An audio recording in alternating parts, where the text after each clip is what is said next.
Assalamualaikum warahmatullahi wabarakatuh. Hello fellow students, let me introduce myself. My name is Novila Mandini with NPM 2241217 from Accounting Study Program. In this video, I will explain about a very important topic in the world of international business, namely global markets and business centers. This material is taken from the 8th edition of the book International Business by Ricky W.Y. Griffin and Michael W.Y. Pustai, which is one of the main references in studying the dynamics of cross-border business. When we talk about the global market, we are discussing an economic system that encompasses various countries with diverse characteristics both in terms of economy, politics, culture, and infrastructure. The global market not only includes developed countries, but also developing countries that are undergoing significant economic transformations. Louis Vuitton, Christian Dior, Tiffany.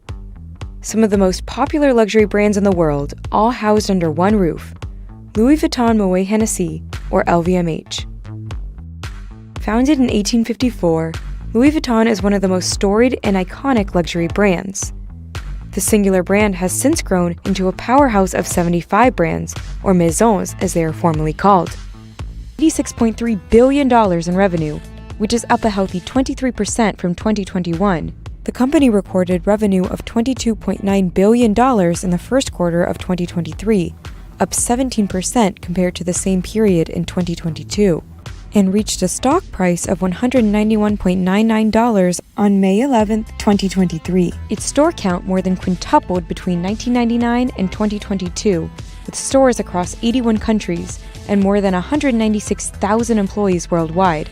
Video title How LVMH Become a $500 billion Luxury Powerhouse by CNBC tells the story of LVMH's journey from a regular luxury goods conglomerate to a global powerhouse with a valuation reaching $500 billion, deeply connected to the French business hub.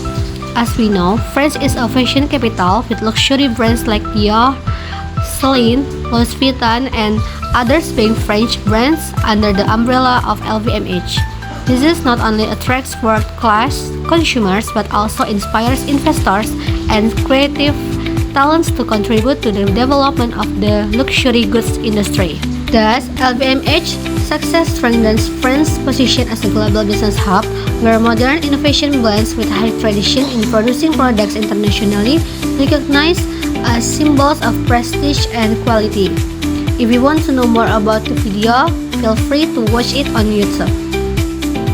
In the context of international business, companies must understand that markets in different countries are not homogeneous. Each country has different consumer preference, income levels, and market structures.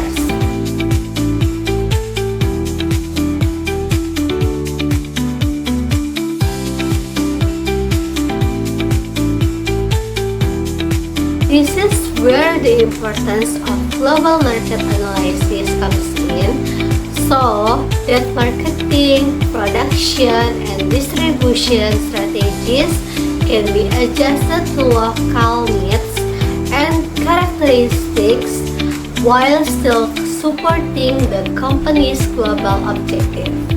Next, we will discuss global business centers, often referred to as global business centers. These centers are strategic locations where international business and trade activities are significantly concentrated.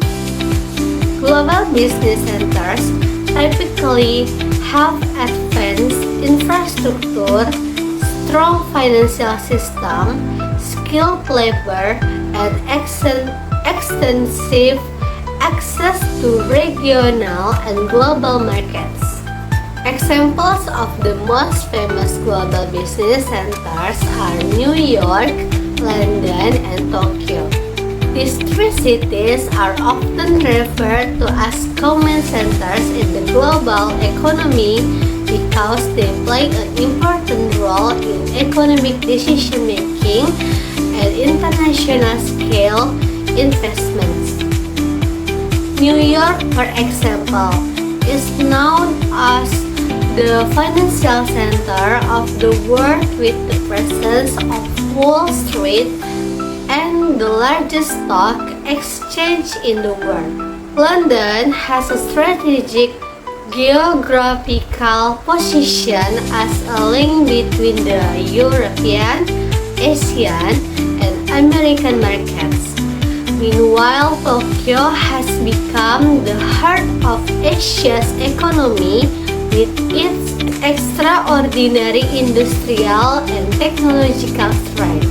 However, in addition to those traditional business centers, emerging business centers have now appeared in various regions of the world.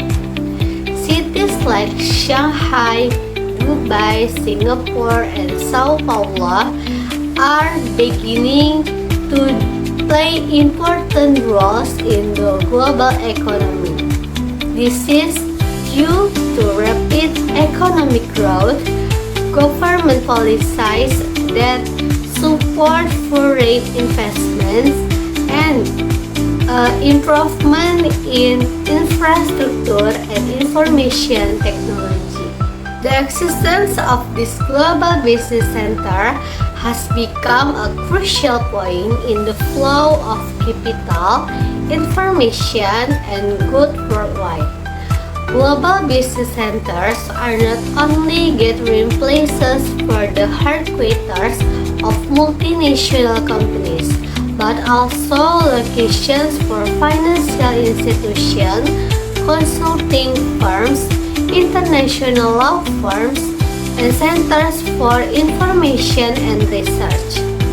It's also important to understand that the dynamics of global markets and business centers are not free from the influence of external factors such as international trade policies, regional economic agreements, and the political and social stability of a country. Globalization has caused companies to become increasingly dependent on international market networks and interconnected business centers. In designing an international business strategy, companies need to consider factors such as the size of the potential market, economic growth, macroeconomic stability, and the ease of doing business in a country. For example, countries with large and rapidly growing consumer markets such as China, India, and Indonesia often become primary targets for a market expansion.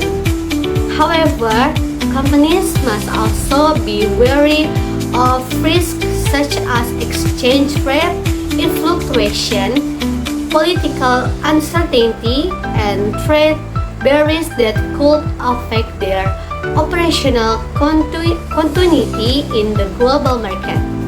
In conclusion, understands global markets and business hubs is crucial for companies that want to compete on the international stage.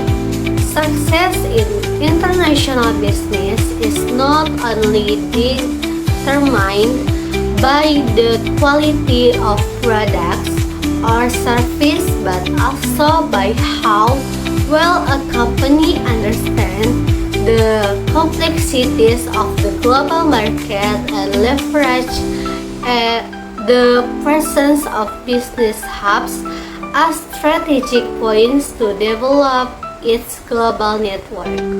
Thus, companies must have flexibility in their strategies, sensitivity to local cultures, and the ability to build strong connections in the world's business hubs. Only in this way F&B companies survive and thrive in a increasingly dynamic and competitive business world. So that's the explain about global markets and business centers. That's all for this video. Wassalamualaikum warahmatullahi wabarakatuh. See you in the next video.